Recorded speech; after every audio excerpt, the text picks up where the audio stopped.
Okay, here is part 3. Cornelius left for Jerusalem in mid-December, returning to Caesarea in late January of 33. He began his extended report with a curious statement. The leaven of Messianism is at work throughout Judea. What is that supposed to mean? Pilate scowled.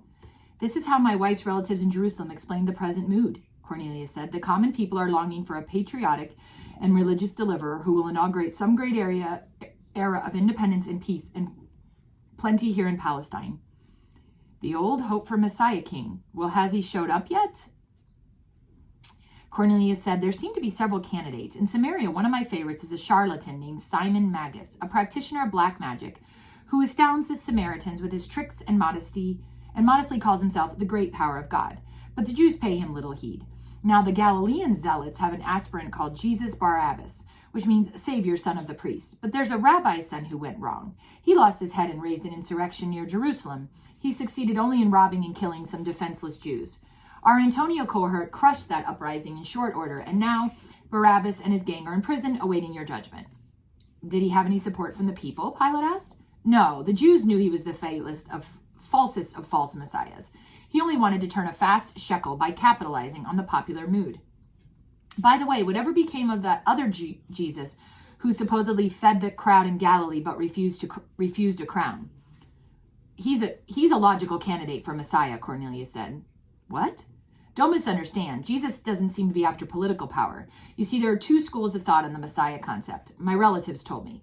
One believes that the Messiah will be a political monarch or a conquering king. The other insists he'll be a spiritual reformer who will rule as king only over men's hearts and minds. Jesus seems more this type. Learn anything about him in Jerusalem? Pilate asked. Quite a bit, said Cornelius. Herod Antipas seemed to protect him for a while, but then he wanted to arrest him, so Jesus came down into your territory. Into Judea?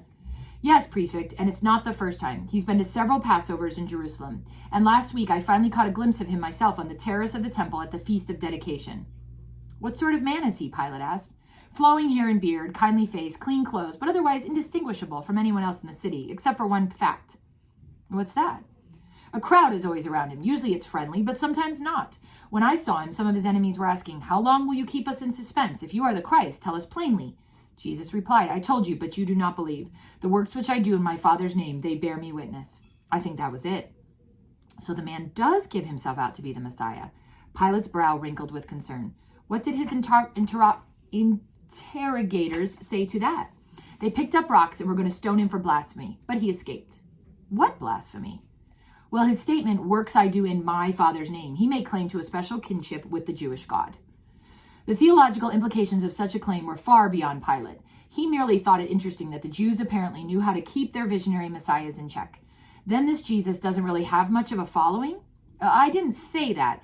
After the attempted stoning, his crowds, if anything, were even larger, especially after that extraordinary event in Bethany. If I hadn't been in Jerusalem gathering information on the Sanhedrin, I might have seen it. What happened? Jesus either raised a man from the dead or performed the most magnificent trick in the history of magic. The man's name was Lazarus, a friend of Jesus. He lived in Bethany with 2 unmarried sisters till he took sick and died.